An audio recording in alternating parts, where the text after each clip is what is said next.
Hello, Ali. Thanks so much for your detailed reply. It makes my job that much easier in terms of recommending itinerary, or rather itineraries. So let's just start with the map here. Starigrad is in this bay here. That's where you guys will be stationed, if I understood you correctly.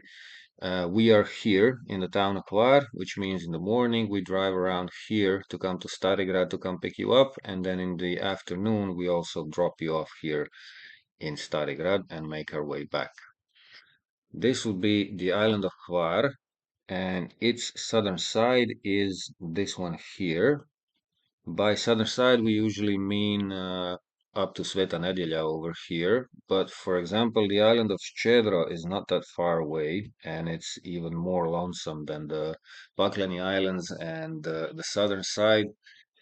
Yeah, absolutely gorgeous. Actually, hold on, let me dig up a few photos for you. Ščedro Island. I literally just thought of that. Yeah, this is what that looks like. This is one of the bays with actual facilities in it, one of two. And hold on. Yeah, that's what that looks like. And this is Hvar here. So you're looking straight on Hvar. You're actually staying very close to Hvar Island at all times. And this is what the island looks like from a bird's eye perspective.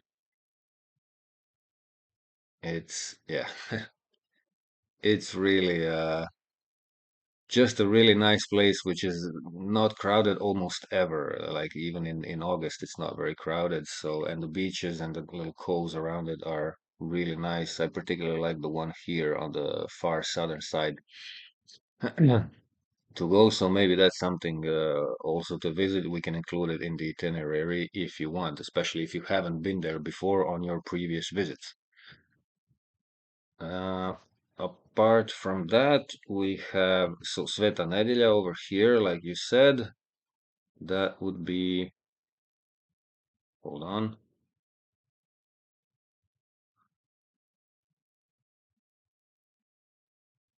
just a second. There we go, Sveta Nedjelja.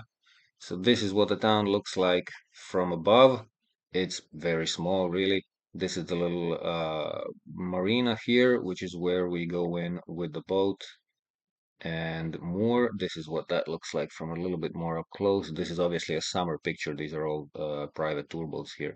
So this is where we moor, and you guys get off the boat here and walk around. This is the restaurant I was mentioning in the other video with the underwater wine cellar, and also a great place to grab a snack and to do the wine tasting. So the family that owns the restaurant actually makes the wine, and one of them actually does the wine tasting with you, takes you through the whole story, and explains to you a little bit about each sort. You can also buy the wines from the wine cellar.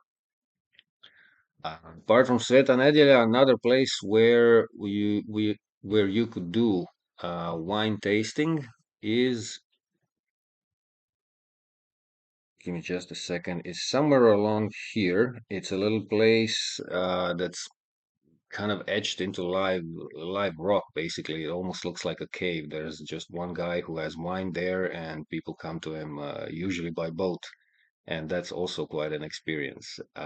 Another place to do wine tasting is here on Pakleni Islands.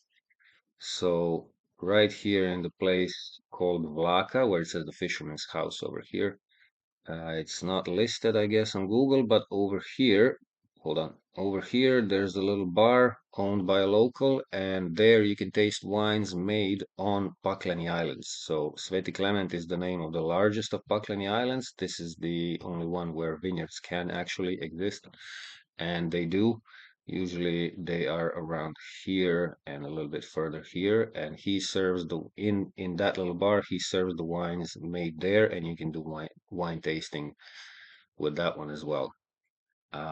As far as the southern Hvar day itinerary, I would actually recommend visiting Pakleni Islands together with the southern side, because it makes for an easier trip rather than visiting.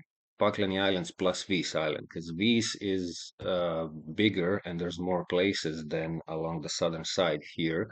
So devoting a full day of exploration only to Vis Island without going to Pakleni Islands is very feasible. There's plenty of things to see over there and plenty of nice places to spend some good time. So visiting Vis Island, visiting Paklani Islands right after a Vis trip is sometimes just a little too much because we spent so much time on Vis Island, especially because we have to drive to it and back. So usually the way we do Vis Island is we start from this side. So from Hvar, we aim usually for one of these two bays first. So Smokova, where the one I was explaining on the other video as well. So that would be this bay here. It's one of the very few sandy beaches in the area. Just a super nice place to arrive around 10, 11 a.m. Drop the anchor somewhere here and just chill for an hour or two. Have a swim, snorkel, maybe play some music on the board on the boat or try some wine on the boat and just take your pick. This is what it looks like from the beach. You can also walk to the beach. It's the sea is very shallow until about right here, so when you get already here you can start walking. You don't have to swim all the way to the shore, and there's hardly even a path leading to this little bay, so it's really unique. Another one very close by actually, so that would be here. Hold on.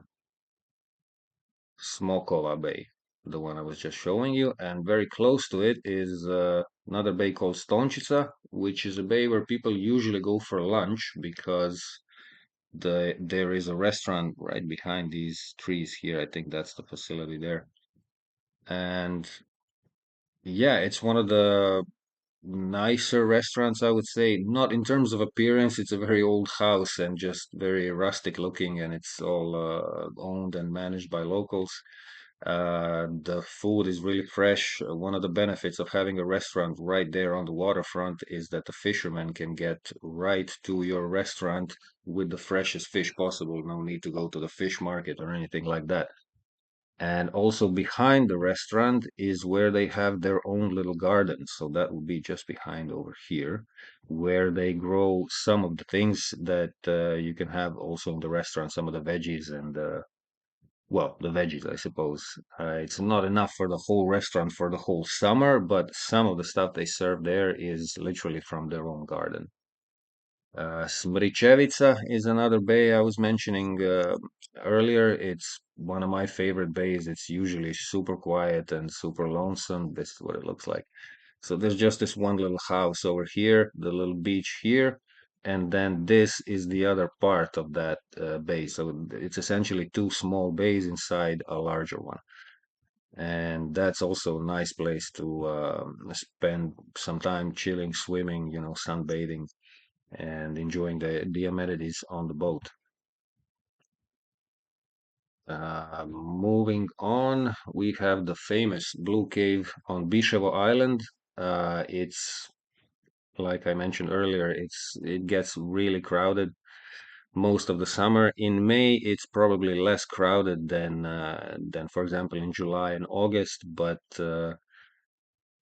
in general, we can always check in advance how crowded it is. It's there's a counter on their website and also on the little dock where you have to disembark from the tour boat to enter one of these small boats. They have a digital counter over there, and so everybody can always check just how many numbers there are.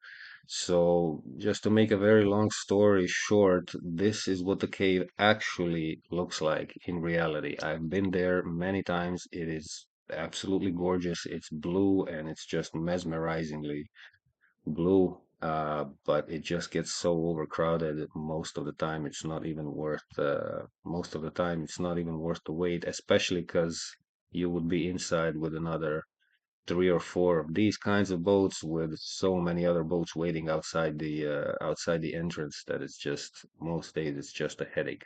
But it's there. We can go visit. We can always check the counter online, and if anybody in your group wants to go, of course we can make that trip. see that. Komija, you said you also visited, so there it is. Komija, the beautiful little sleepy fishing town on the southwestern side of Vis. Uh, Great food. The town is very small. You can walk across pretty much everything within about 15, 20 minutes, and that's if you're going to the far end. And usually it's where when we visit Vis, it's one of the places where we usually make the lunch stop, and then if anybody's interested, they can walk around a little bit, maybe grab an ice cream, and just take a stroll through the town and see what it looks like from the other side. So those would be my recommendations actually for the one day. You would do southern side plus Pakleni Islands with three possible places for wine tasting along the way. So, like I was saying, they are here in Sveta Nedelja and then somewhere along the rocks. It doesn't really show the place here on this Google map, but it's there. The one that I was telling you that looks like a cave essentially. And then on Vlaka here, there's another one where you can taste the wines actually from Pakleni Islands. So the grapes are grown right here in the backyard, basically of the little bar there. Also along this way, there are a few restaurants worth mentioning. Fisherman's House on Sveti Planet is definitely one of them. This one even has great reviews, of course, because Perina, the owner, takes care of literally every last step. I've been there, eaten there with guests, without guests, many times. It has never disappointed. It literally is a fisherman's house. So the owner that I mentioned, her name is Perina. Her father is the actual old Mr. Fisherman who still goes fishing every morning despite being about 80 years old. And some of the fish that you can have in the restaurant actually comes from his daily catch. Not everything, but some of it. Another one I really like in this area is right here. It's not listed. Oh, it is listed. Mamata Bar. So they actually have good reviews also. And last year I was so thrilled with their food. I went there even when I didn't have guests. I just came up with excuses to go eat there because it was just so good. So that one I also really, really like. And apart from that, we sometimes, well, more than sometimes actually, go for lunch here, not in this Bellina restaurant, but the one that is, of course, not listed here. It's called, my God, what is called? I know the owner and his family and everybody who works there, but I honestly forgot the name of the restaurant because I don't think I haven't even ever even talked about it. But in any case, it's another family restaurant where the whole family actually is working in the restaurant, and the food is also just really fresh, really delicious. So again, fishermen can come right here with their boat and bring the fish right there. And yeah, the selection of wine, I think in this one is also pretty good and worth exploring. This is a little bay called Piszczena on the Hvar southern side. So it's very small, one of the nicer places to visit, usually not crowded at all. This is it from the air, and then Red Rocks are right here. So it's all of these places are, along the southern side of Hvar are in quick succession after one another. Lučišća is another one, absolutely gorgeous. It's literally just after you pass Red Rocks. So Piščena is just before, Lučišća is just after. This is what it looks like from above. And yeah, the beach is very small. People can access it on foot, so that's why there's usually swimmers on the beach, and this is what it looks like from above and from the sea. So we will be arriving this way with a boat and then mooring if you choose to visit, mooring somewhere around here, usually here actually. This little patch of seaweed is great for mooring. and so you can enjoy the views, which are quite actually impressive from here because the hills above the beach go quite high, and they're all kind of serrated, rocky places that look like they've been there for a few million years, actually, which they have most likely. Um, hold on. Yeah, so Pascedro Island. I'm sorry, I'm going from one place to another. It's 11 o'clock here, and I just got around to doing this video now. But yeah, I think I pretty much passed everything I wanted to recommend. And I mean, it's practically impossible to show you all of the bays along the way and all of the beaches and all of the interesting things on the picture, because just I mean the coastline is so long, and there are bays after beaches after coves after, there's just so many, and you'll be able to see all of them from the boat. So if you see anything you like, you just tell the captain if you want to stay longer in one place or move sooner to the next place. Just communicate with the captain, and he'll make it all happen. If I missed out on anything, please let me know. And otherwise, I'm looking forward to your response. Thanks, and talk soon. Bye bye.